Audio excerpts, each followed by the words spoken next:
If there's one actor who exemplified the leading man, whether it was as Atticus Finch or Hugh O'Flaherty, he gave some of the best performances we've seen in American cinema. But what was Gregory Peck like off-screen? He had a very different persona when he was not working.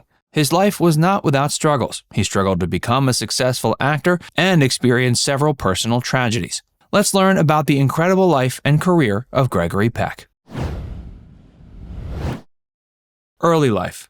Eldred Gregory Peck was born April 5, 1916, in San Diego. His mother was named Bernice Mary, and his father was Gregory Pearl Peck. His father worked as a chemist. His love for cinema came from his grandmother.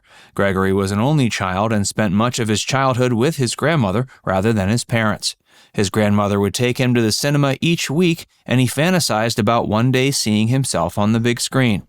While he began studying pre-med at UC Berkeley, he soon got bored and decided it was time to pursue his true calling. He moved to New York and enrolled in the neighborhood playhouse. Here, he honed his craft and was on his way to becoming a professional actor.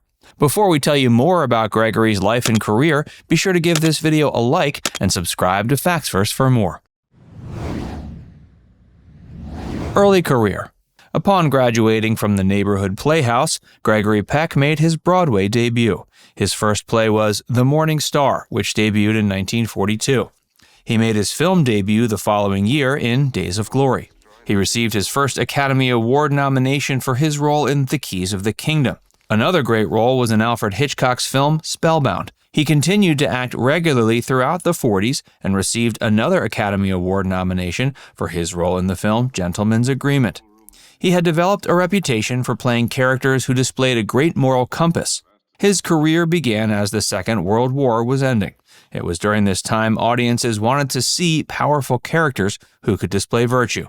Gregory Peck was the perfect actor for this. Alongside Audrey Hepburn. His role as Joe Bradley showed his softer side and that he could also be a leading man. In the early 60s, he starred in two great westerns, The Guns of Navarone and How the West Was Won. These roles showed his range and that he could adapt to different genres. He also appeared in the thriller Cape Fear alongside Robert Mitchum. In this film, he played Sam Bowden, a lawyer whose family gets tormented by Max Cady, a newly released criminal who served a long jail sentence because of Sam's testimony. Peck's role as Sam Bowden is a true depiction of heroism in the face of danger. But it was in 1962 that Gregory Peck gave one of his most memorable performances. Once again, he played a small-town lawyer. This time, he was defending a black man falsely accused of rape by a white woman. The film was based on the best-selling novel that Gregory was a huge fan of, To Kill a Mockingbird, and that character was Atticus Finch. With this performance, Peck portrayed the archetypal American hero that audiences loved. He was the perfect actor for the role, and Harper Lee, who wrote the novel, was especially impressed by his performance. The two remained friends until Peck's death. Gregory Peck's performance as Atticus Finch was named as the #1 screen hero by the American Film Institute in its documentary special, 100 Years, 100 Movies, 100 Heroes and Villains. It's also widely believed that Atticus was Gregory's favorite performance of his own.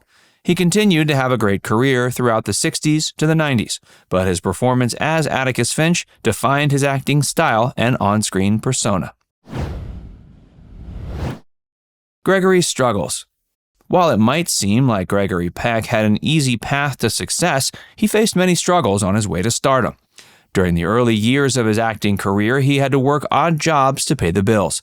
His Broadway debut wasn't particularly successful. It was only after his transition to films that he began receiving regular acting work. Gregory had many hardships in his personal life that took their toll on him.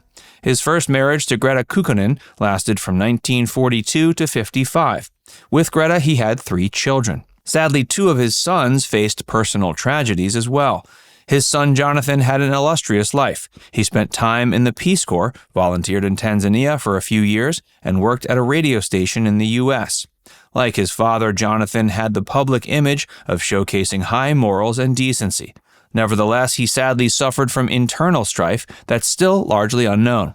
At the age of 31, he committed suicide by gunshot. The pain Gregory Peck felt was unimaginable, and he didn't work for 2 years.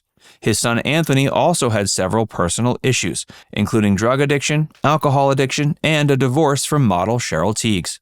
These hurdles, however, didn't stop Gregory from continuing to pursue a great acting career. He also dedicated his life to helping his children live great lives. His son Stephen is a philanthropist who helps the homeless, and his daughter Cecilia followed in her father's footsteps and became an actress. Behind the scenes, Gregory's life had its challenging moments. Nevertheless, he always maintained his dignity and carried on. Such a display of dignity was what was expected in those days, and it's something many audiences wish they could see from today's movie stars. Gregory Peck's persona. According to Gregory's son Anthony, his persona was in many ways rather different off-screen, but in some ways he was just like his most famous characters. He was known to have the friendliness and loyalty that one would expect from an Atticus Finch. He had the kindness and carefree attitude of a younger Joe Bradley. But he also had a certain sophistication fitting for a Hollywood star. He loved wearing bespoke suits, having a particular affinity for the tailor H. Huntsman & Sons, located in London's Savile Row. Not only did he love wearing the clothes, but he also enjoyed having a glass of wine with his second wife Veronique to discuss the work behind the suit. He truly exemplified the classiness of old Hollywood.